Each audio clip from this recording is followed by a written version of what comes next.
नमस्कार दोस्तों, कैसे हो आप सभी लोग। आई होप कि आप सभी लोग अच्छे होंगे। जैसा कि आप सभी जानते हैं कि जो आज का जो मुद्दा सुबह से चला हुआ है, जब से क्या है टीजीटी का ये नोटिफिकेशन आया है, जिसमें बताया गया है कि 6 महीने का क्या है एक जो क्रॉस डिसेबिलिटी वाला जो सर्टिफिकेट कोर्स है वो सबका होना चाहिए। तो सभी के लिए क्या है एक कहीं ना कहीं पर ये असमंजस का एक कारण बन रहा है। तो आप लोग इसमें सोच रहे हैं कि इसमें क्या रहने वाला है, कैसा रहने वाला है, कि क्या हमें क्या भर्ती से बाहर तो नहीं कर दिया जाएगा। जैसे आप लोगों के कुछ क्वेश्चन क्या हैं। देखो, सबसे पहले क्या है, विशेष शिक्षक डॉक्यूमेंट वालों के लिए इम्पोर्टेंट वीडियो है। जो भी डीवी के लिए जाने वाले हैं उनको ये वीडियो जरूर से देख लेनी है, वरना फिर वहां पर जाकर आप लोगों को कुछ दिक्कत हो जाएगी। फिर आप लोग फिर उसके बाद में चक्कर काटोगे एचपीआर से। तो इसलिए क्या आज ही इसको देख लीजिए। दूसरा क्या है, आपका मेन क्वेश्चन क्या है कि 6 माह का जो क्रॉस डिसेबिलिटी कोर्स है वो अनिवार्य है या नहीं है, ये आपका क्वेश्चन है। इसीलिए मैंने यहाँ पे क्या क्वेश्चन मार्क यहाँ पर लगा रखा है। और फिर एक क्वेश्चन आप लोगों को है, क्या भर्ती से सभी अभ्यर्थियों को बाहर कर दिया जाएगा, कि क्या जो भर्ती के लिए सभी अभ्यर्थियों को कर दिया जाएगा बाहर क्या इस भर्ती से, ऐसा आप लोगों का क्या है। ये एक कुछ क्वेश्चन है। और इसके अलावा कि जिनके पास क्या है ये क्रॉस डिसेबिलिटी का सर्टिफिकेट नहीं है तो वो क्या करेंगे। तो ऐसे कुछ क्वेश्चन है। तो पहले क्या है, एक बार नोटिफिकेशन को पढ़ लेते हैं कि एचपीआरसी के द्वारा जो नोटिफिकेशन दिया गया है वो क्या नोटिफिकेशन है। आज मेरी वीडियो थोड़ी छोटी रहने वाली है, मैं सिर्फ आपको क्या है मेन इन्फॉर्मेशन देने वाला हूँ। इसके बारे में क्या है, कल एक मैं अच्छी वीडियो और पूरा आपको बिल्कुल तथ्यों के साथ और बिल्कुल एक बढ़िया वीडियो आपके लिए लेकर आऊँगा, जिसके अंदर मैं कोर्ट के मैटर क्या क्या आज तक हुए हैं वो भी इसमें समझाऊंगा। जिसके अंदर क्या है हमारा आगे का जो प्रोसेस जो हमें करना है उसके बारे में बताऊंगा। कोई अगर मेल एचपीआरसी को डालनी है तो उसके बारे में मैं बताऊंगा। और आज मेरे सिस्टम में थोड़ा सा प्रॉब्लम है, तो इसलिए क्या मैं एक शॉर्ट वीडियो बना रहा हूँ, जिससे क्या है आप लोगों का थोड़ा डाउट क्लियर हो जाए। और आज आपको क्या है जो आज जो रात को आपको नींद आने वाली है वो ऐसा ना हो कि क्या आपकी नींद ही उड़ी जो अभी तक उड़ रही है वो क्या है आप चैन से आज रात सो सकें। इसलिए छोटी सी वीडियो लेकर आया हूँ।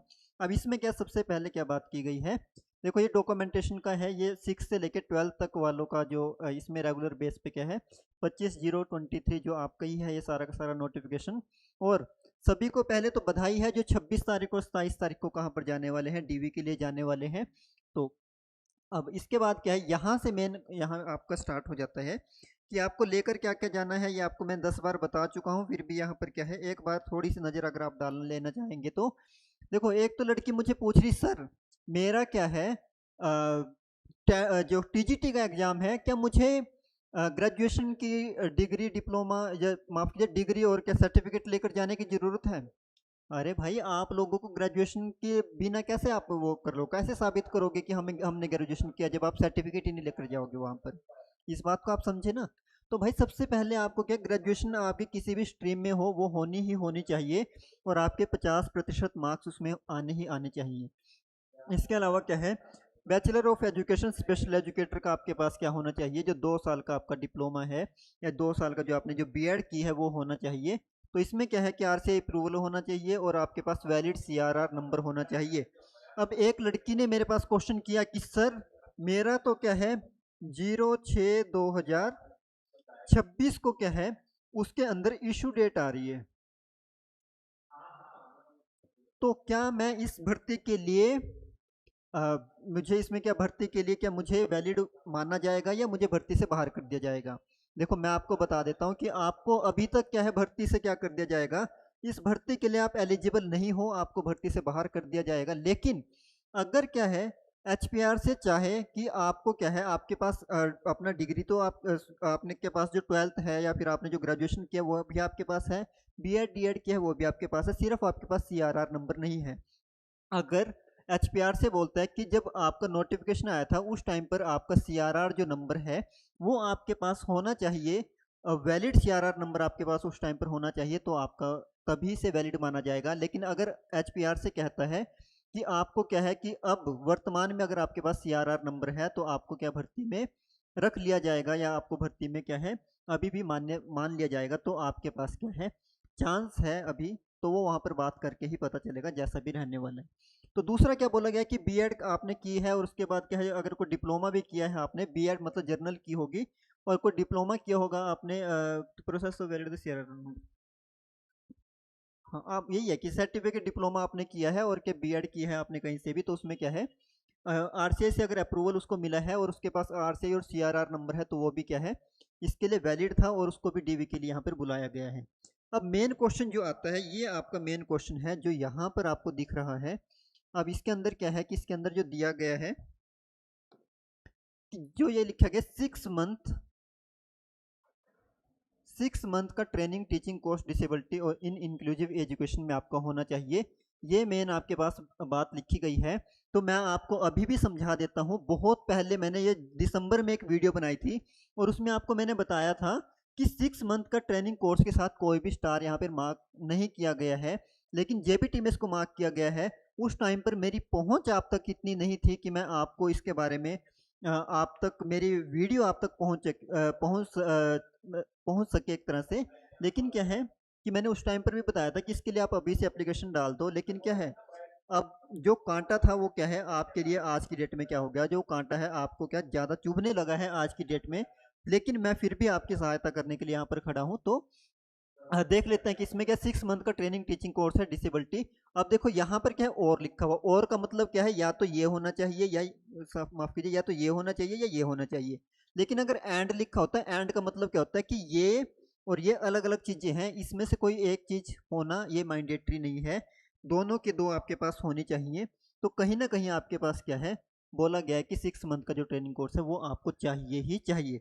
इसके बाद एक टैट के बारे में बात की गई है। उसके बाद आपके पास क्या है ट्वेल्थ, क्या आपके पास जो ट्वेल्थ का आप ट्वेल्थ आपने कैसे आपने टेंथ ट्वेल्थ क्या की है। अगर आपने टेंथ ट्वेल्थ क्या की है हिमाचल से की है तो आपके लिए मैंडेटरी नहीं है। जैसा मैंने पहले भी बताया था कि हिमाचली सर्टिफिकेट आपके लिए मैंडेटरी यहाँ पर नहीं रहने वाला है। अगर आपने क्या है टेंथ और ट्वेल्थ क्या की है, टेंथ और ट्वेल्थ क्या की है हिमाचल से की है, तो इसके बाद क्या must process the required the और बिफोर द। अब यहाँ पे लिखा गया कि you must process the required educational qualification experience and other eligibility condition the. अब यहाँ पे तो क्या बोला जा रहा है कि आपके पास क्या है जो भी जो एक क्वालिफिकेशन है 8/1/2026 तक इसके बारे में सारे के सारे क्वालिफिकेशन पूरी हो जानी चाहिए। लेकिन यहाँ पे इस लाइन का लिखे जाने का मतलब क्या है, जो लड़की 6 महीने में बोल रही है कि मेरा सीआरआर नंबर छठे महीने में आया तो वो बाहर है। तो अगर इसके अकॉर्डिंग देखा जाए, इस लाइन के अकॉर्डिंग देखा जाए, तब तो देखो हम इसमें कुछ नहीं कर पाएंगे आपकी सहायता। तो इसमें क्या है कॉल लेटर, अब देखो एक ये है आपको कॉल लेटर आप लोग कर रहे हो, ये कॉल लेटर कुछ नहीं है। कॉल लेटर मैंने आपको 10 बार बता दिया है कि जब भी मैंने वीडियो बनाई है मैंने आपको बताया कि एक फॉर्म क्या है आपको कहाँ से मिलेगा, एचपीआरसीएस से, वहीं से एक फॉर्म मिलेगा, वही आपका कॉल लेटर है, ये समझ लो बस आप। बाकी कोई कॉल लेटर नहीं है। आप कॉल लेटर डाउनलोड करने के लिए मेरे पास 50 60 100 मैसेज आप कर चुके हो कि सर बताओ कॉल लेटर कहाँ पे, कोई कॉल लेटर नहीं है। तो याद रखना इसके बारे में। अपनी फोटो देख लेना, नोटिफिकेशन आपने पढ़ा है तो ये सारी चीज़ें हैं। अब इस चीज़ के बारे में मैंने क्या की थी, यहाँ पे बात हुई थी मेरी, मैंने खुद तो बात नहीं की, मैंने किसी और के थ्रू बात करवाई थी। क्योंकि आप लोगों ने बोला कि हमारी तो सर कॉल वहाँ पर कोई नहीं उठा रहा है, लेकिन मैंने अपने सोर्सेज के थ्रू क्या है एक कॉल करवाई थी वहाँ पर। और जो मैंने बोला था कि इस व्यक्ति को कॉल करोगे तो 100% मैं गारंटी देता हूँ कि ये व्यक्ति कॉल उठाएगा और इससे आपने इसके बारे में बात करनी है। तो उन्होंने बिल्कुल बात की। और वो क्या है वो अधिकारी जो है वो मेन जो डॉक्यूमेंटेशन में जो वर्क करने वाले हैं उन्हीं से मैंने उनकी बात करवाई थी। लेकिन उन्होंने क्या कहा है, उनका कहना है कि जो हमारे पास क्या जो इसमें आपके नोटिफिकेशन में जो मेंशन किया गया है, जो आपका एडवर्टाइजमेंट के टाइम जो नोटिफिकेशन था और जो अभी क्या है कंडीशन इसमें हमने दे दी है, हम उससे बाहर नहीं जाएंगे। हमारा क्या है कि अगर उसमें 6 मंथ टीचिंग जो क्रॉस डिसेबिलिटी का जो कोर्स की जो बात की गई है, अगर उसमें लिखा गया है तो आपको मैंडेटरी है, हम इसमें कोई भी छूट आपको नहीं देने वाले हैं। और अगर क्या है आप इसके बारे में ज़्यादा जानकारी चाहते हैं तो मैं इसमें आपकी कोई सहायता नहीं कर सकता। मैं इसके बारे में कुछ और आपको नहीं इसमें डिटेल बता सकता कि आपको क्या करना चाहिए क्या नहीं करना चाहिए। उन्होंने बोला भी कि ये क्या है, ये कोर्स क्या है वर्तमान में कहीं पर भी नहीं करवाया जा रहा है। तो इस पर भी उस अधिकारी ने बोला कि जो ये जो कोर्स है इसका हमें नहीं पता है कि करवाया जा रहा है या नहीं करवाया जा रहा है, क्योंकि हमारे पास जो रिटर्न में जो ये क्वालिफिकेशन का जो हमारे पास एक आया है जिसको हमने क्या फॉलो करना है, हम उसके थ्रू ही चलेंगे। और आपके कहने और ना कहने के अकॉर्डिंग हम कोर्स चलाया जा रहा है या नहीं चलाया जा रहा है, इसके अकॉर्डिंग हम बिल्कुल भी नहीं चलने वाले हैं। तो अब आप बोलोगे सर इसका मतलब तो हम भर्ती से बाहर हो गए। तो आपका तो यही होगा ना कि भर्ती से बाहर होने वाली ही बात यहाँ पर हो गई। तो अब उन्होंने कोई एक्स्ट्रा इन्फॉर्मेशन देने से मना कर दिया। उन्होंने बोला कि आप एचपीआरसी का जो मेन जो नंबर है उनका, जिसको कभी कोई उठाता ही नहीं है, उस वाले नंबर पे कॉल कर लीजिए और क्या उसके बारे में हम अधिक जानकारी देंगे। तो हम हमारा भी दायित्व है, अगर वो हमें थोड़ी इन्फॉर्मेशन दे रहे हैं, इसका मतलब बहुत ज़रूरी है कि हमें क्या है कि इसके बारे में ही पता चला कि वो क्या इसको वैलिड ही मानेंगे, हमें क्या बाहर करने के बारे में यहाँ प्लान कर रहे हैं। तो हमें इतनी ही इन्फॉर्मेशन क्या है बहुत इंपॉर्टेंट हमारे लिए है, क्योंकि फिर हम उनको अधिकारियों को ज़्यादा परेशान नहीं करना चाहते। मैंने आपको पहले ही बताया है कि फिर वो एक तरह से क्या होगा, इरिटेट भी हो जाता है कोई व्यक्ति अगर हम बार बार कॉल करेंगे, मैसेज करेंगे। इसीलिए मैंने ग्रुप में किसी को उनका नंबर शेयर नहीं किया। मैंने पर्सनल किसी व्यक्ति को नंबर शेयर किया था जिनके द्वारा मैंने जानकारी उनसे क्या है ली थी। तो है ना। तो इसके बाद क्या है कि जो ये आपका है, लेकिन अब आप लोग बोलोगे कि सर अब हम क्या करें, हमारी सहायता कर दीजिए। तो आपके लिए सहायता करने के लिए मैं बिल्कुल तैयार हूं। और एक जो नया नोटिफिकेशन है मैं आपके लिए लेकर आया हूं, जिसमें क्या बात की गई है, जिसमें क्या है, कभी एक बात हुई थी कि हिमाचल प्रदेश में क्या है, हिमाचल प्रदेश में elementary education department special educator के लिए क्या है, कुछ रूल्स वगैरह बनाए गए थे, कुछ रूल एंड रेगुलेशन बनाए गए थे, जिनके तहत क्या है भर्ती करवाई जानी थी। जो हमारे रिक्वायरमेंट जो रिक्रूटमेंट के जो रूल हैं, उन रूल्स के लिए क्या बात की गई थी, वो सारा का सारा यहाँ पर मैं मेंशन कर आपको शो करने वाला हूँ। जिसमें क्या यहाँ पर हम इसको ज़्यादा नहीं पढ़ेंगे, मैं शॉर्ट में आपको बता देता हूँ क्या इसमें रहने वाला है। अगर आप लोगों को यहाँ पर दिख रहा होगा तो यहाँ पर क्या है, 107 कैंडिडेट की यहाँ पर बात हुई थी। अब थोड़ा अगर आपको यहाँ पे मैनेज कर लेना, अगर थोड़ा छोटा दिख रहा होगा ना, मैं कल को आपको जब नई वीडियो बनाऊंगा तो उसमें मैं आपको मेंशन कर दूंगा। अभी के लिए क्या है, स्पेशल एजुकेटर के लिए पूरा का पूरा नोटिफिकेशन यहाँ पर था। अगर आपको यहाँ पे दिख रहा होगा थोड़ा थोड़ा, तो यहाँ पे स्पेशल एजुकेटर 6 से 12 की बात यहाँ पर की गई थी। और इसमें क्या 107 जो पोस्ट के बारे में बात की गई थी, बाद में कम ज़्यादा कर दी हो तो वो अलग बात है। अब इसी में क्या बात की गई थी यहाँ पर आगे जा करके, कि यहाँ पर ही बात की गई थी, देखो एज बताई गई थी यहाँ पर। और आपको क्या है, अगर आपको क्या है एक तरह से कॉन्टैक्ट पर रखें तो 60% की यहाँ पर बात की गई थी। और उसके बाद अगर बात मैं आपको बताऊं कि यहाँ पर क्या क्या क्या आपकी क्वालिफिकेशन है, सीधा अगर हम बात करें, तो अगर मैं यहाँ पर आपको दिखाना चाहूँ,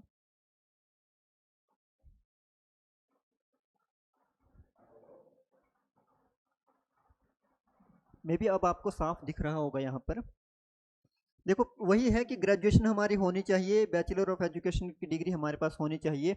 6 मंथ का यहाँ पे ब्रिज कोर्स की बात की गई है। लेकिन यहाँ पर एक और चीज मेंशन की गई है, यहाँ पर लगा दिया गया है स्टार। अब हमने क्या करना है, इस स्टार का ही फायदा उठाना है। जो स्टार जो लगा है, डबल स्टार लगा है, उसमें क्या है, जो सिक्स से लेकर 12 तक की जो स्पेशल एजुकेशन का कोर्स था, वहां पर एक बात की गई है कि अगर क्या है कोई भी अभी तक ऐसा संस्था या फिर आरसीआई, हम मान सकते हैं कि मेन तो हमारा आरसीआई ही चलाता है स्पेशल के लिए। अगर क्या है आरसीआई के द्वारा ऐसा कोई भी कोर्स अभी नहीं चलाया जा रहा है, तो आपको क्या करना है, इसको आप निगलेक्ट कर सकते हो और आप क्या कर सकते हो कि आप इसमें भर्ती में फिर भी एलिजिबल हो, फिर भी इसमें क्या है आप लोग आ सकते हो। चाहे आपका डीएड हो चाहे बीएड हो, तो दोनों के लिए क्या है कंपलसरी एक तरह से था। और क्या है इसको क्या है छोड़ने के बारे में बात की गई थी, अगर क्या है आपके पास ऐसा कोर्स अभी तक वर्तमान में नहीं करवाया जा रहा है। लेकिन जैसे ही ऐसा कोई कोर्स सरकार के द्वारा या फिर आरसीआई के द्वारा शुरू कर दिया जाएगा, तो आपको उस टाइम पर इस कोर्स को करना ही करना होगा। जैसा कि अभी आप लोग देख रहे होंगे कि जो टैट का जो था कि टैट सभी के लिए करना अनिवार्य है। तो कल को अगर आप हाई कोर्ट में या सुप्रीम कोर्ट में भी केस करोगे तो वो भी सेम बात बोलेगा। क्योंकि जैसे कि अभी जो बुजुर्ग जो हमारे हैं 50 साल से, जो एक तरह से बोल सकते हैं जो जॉब में लगे हुए व्यक्ति हैं, गवर्नमेंट जॉब में, उनके लिए क्या है, जैसे टैट मैंडेटरी है वैसे ही हमारे लिए मैंडेटरी रहने वाला है। लेकिन जब तक ये कोर्स नहीं शुरू करवाया गया है किसी के द्वारा, तब तक क्या है आपको इसमें छूट दी गई है। ये बात यहाँ पर क्लियरली मेंशन की गई है। लेकिन अगर मैं बात करूं कि एचपीआरसी के द्वारा तो कोई ऐसा कुछ भी मेंशन नहीं किया गया है, तो उस वाले केस में मैं आपको बताना चाहता हूं कि हम एक बढ़िया सी मेल बनाएंगे, बढ़िया सा कुछ हो रहा है। तो मैं अभी मेल आपको आज भी दे सकता हूं कि मेल आप ऐसे डाल दो और ये इसका स्क्रीनशॉट लगा दो। लेकिन मैं चाहता हूं कि एक दो केस को उसके बारे में भी मैं उसको ऐड ऑन करूं। आज मेरे यहाँ पे इंटरनेट की थोड़ी प्रॉब्लम चल रही है, जिसकी वजह से क्या है मैं आपको प्रॉपर इन्फॉर्मेशन अभी तक नहीं दे पा रहा हूँ। कल मैं एक अच्छी वीडियो बनाऊंगा, एक दिन वेट करो, उसके बाद मेल करना, बढ़िया तरह से एक अच्छी मेल बनाएंगे। और उसके बाद वहाँ पर क्या है हम देंगे। और जैसे ही क्या है 20, 21, 22 तारीख को देखो मेरा जाना तो मुझे लगता है कि ज़रूरी है, तभी आप लोगों का फ़ायदा हो पाएगा। तो मैं जैसे ही क्या है पीआरटी की डॉक्यूमेंटेशन होगी तो उस टाइम पर क्या है कहीं ना कहीं पर मैं वहाँ पर आपको एक ना एक दिन वहाँ पर मिलने वाला हूँ। तो जिसमें क्या है कि आपके बारे में मैं वहाँ पर बात ज़रूर रखूँगा। दूसरा क्या है, अगर आप लोगों का यहाँ पे बीएड वालों का या टीजीटी वालों का अगर ये रुक जाता है, या जो 6 से 12th आप बोल सकते हो कि इसका अगर यहाँ पे प्रोसेस में कुछ ना कुछ दिक्कत आ जाती है, तो हम एक और जो एप्लीकेशन लगाने वाले हैं कि पहले टीजीटी का रिजल्ट निकालो फिर पीआरटी का निकाल देना। तो कहीं ना कहीं उसमें भी हमारा काम खराब हो सकता है, और क्या है बहुत सारे कैंडिडेट में कहीं ना कहीं दिक्कत आ सकती है। और केस के बारे में अभी मत सोचो, केस की ज़रूरत नहीं है। जब तक मैं आप लोगों के साथ हूँ तब तक आपको कुछ भी ऐसा करने की ज़रूरत नहीं है। अगर केस कूस अगर कुछ करने की ज़रूरत होगी तो मैं खुद आपको बता दूंगा कि हाँ कि इसकी भी ऐसी नीड यहाँ पर है। तो मैंने आपको प्रॉपर दिखा दिया है, हम इसको एक कॉपी वहाँ पर लगा देंगे। और इसके अलावा जो कोर्ट में जो अलग अलग केस चले हैं, सुप्रीम कोर्ट में भी केस हैं वो मैं पढ़ चुका हूँ, लेकिन मैं यहाँ पर नहीं लेकर आ सका। और हाई कोर्ट में जो हमारा हिमाचल में वहाँ पर भी जो केस लगे हैं उनके बारे में भी यहाँ पर क्या है मैंने विस्तार में उनको पढ़ लिया है। तो मैं आपको इसके बारे में प्रॉपर इन्फॉर्मेशन कल की वीडियो में दूंगा, तो सबने वो वीडियो ज़रूर से देखनी है। तो अभी के लिए मैं इस वीडियो को यहीं पे रोकना चाहूँगा। तो इसमें इसके अलावा कोई और अगर इन्फॉर्मेशन है, अगर आपको कुछ और डाउट है तो वो भी कृपया से पूछ लीजिए कि क्या यहाँ पर रहने वाला है, क्या डॉक्यूमेंट आपके रहने वाले हैं, क्या इसमें कुछ अगर आपको और भी पूछना होगा तो मैं एक वीडियो में ही सारा क्लियर कर दूंगा कल वाली वीडियो में, कि जो आपकी कुछ भी जो भी डाउट होंगे, जिस भी चीज़ के डाउट होंगे वो मैं आपको क्या है यहाँ पर बिल्कुल क्लियर कर दूंगा। तो इसीलिए मैंने शॉर्ट में भी बता दिया है इसको कि जो भी आपका क्या नोटिफिकेशन जो था उसको मैं नहीं प्रॉपर तरीके से बताया है डॉक्यूमेंट के लिए, क्योंकि मैं पहले ही बता चुका हूँ। एक जो एक और डॉक्यूमेंट है वो मैं पीछे बताना भूल गया था। अगर कोई व्यक्ति गवर्नमेंट जॉब में है तो उनको एक एनओसी का भी एक डॉक्यूमेंट बनवाना पड़ता है, लेकिन वो मे बी कि बाद में लिया जाएगा जब आपकी ज्वाइनिंग होगी। तो एक एनओसी बनवाना पड़ता है जिसमें क्या है कल को आप वहाँ से कोई गवर्नमेंट या प्राइमरी सेक्टर को छोड़ते हो तो उन्हें कोई आपत्ति नहीं है, ऐसा उसमें लिखा जाता है, उसे एनओसी सर्टिफिकेट बोला जाता है। तो अगर कोई गवर्नमेंट या प्राइवेट सेक्टर में है तो वो उसको सर्टिफिकेट के लिए भी अभी से काम कर देना, कि अगर आपको लगता है कि हमारी ज्वाइनिंग का चांसेस बहुत ज़्यादा हैं तो इसका भी आपने ध्यान रखना है। तो ठीक है, आज के लिए इतना ही। तो मिलेंगे किसी नई वीडियो में किसी और नए तथ्य के साथ। और ऐसी ही जानकारी के लिए आप आज ही हमें फॉलो करें ब्राइट बिगिनिंग चैनल पर। और अगर आपके आसपास या आपका कोई साथी भी किसी एग्ज़ाम की तैयारी कर रहा है, चाहे पुलिस हो, चाहे DSSS हो, चाहे कोई और एग्ज़ाम हो, जैसे हमारा पटवारी है, अभी हाई कोर्ट आ चुका है, अभी कोई पुलिस है, होमगार्ड अभी आने वाला है लगभग, मे बी इस महीने उसकी नोटिफिकेशन आ जाएगी। तो ये कोई भी एग्जाम की अगर तैयारी कर रहा है तो उसे भी बोलो कि इसको जरूर से फॉलो कर लीजिए, क्योंकि मैं आपको क्या सारी की सारी क्लासेस यहाँ पे फ्री में प्रोवाइड करने वाला हूँ, जिससे क्या है आपको कोई भी एग्जाम है वो आपका आसानी से निकल जाए। और बाकी जो हमारा अदर जो अलग से जो स्टाफ है वो भी क्या बहुत सारी वीडियोस डाल रहा है। जैसे इंग्लिश की अगर आप वीडियो देखोगे क्या बढ़िया वीडियो डल रही हैं। और अगर मैं बात करूँ हिंदी की, अगर कोई एलटी की तैयारी कर रहा है तो उनके लिए भी है कि क्या, एक मैं बता रहा हूँ कि सबसे ट्रिक के साथ इतना बढ़िया जो मैम पढ़ा रहे हैं, तो उनके लिए भी क्या है कि उनकी वीडियोस आप देख सकते हो एलटी के लिए। और इंग्लिश तो मुझे लगभग मैक्सिमम यही बोलते हैं कि हमारी वीक है, तो एक बार मैम की जरा वीडियोस देख लीजिए। इतना सॉफ्ट तरीके से पढ़ाते हैं, इतने बढ़िया तरीके से पढ़ाते हैं कि आप कहीं और जाओगे ही नहीं, और उन्हीं को बोलोगे कि मैम आप पूरा हमें क्या है सिलेबस पूरा कंप्लीट करवा दीजिए। तो मैं ऐसी आशा रखता हूँ कि आप लोग इस चैनल से ज़रूर जुड़ोगे। तो आज के लिए इतना ही, बहुत बहुत धन्यवाद। आपका दिन शुभ रहे।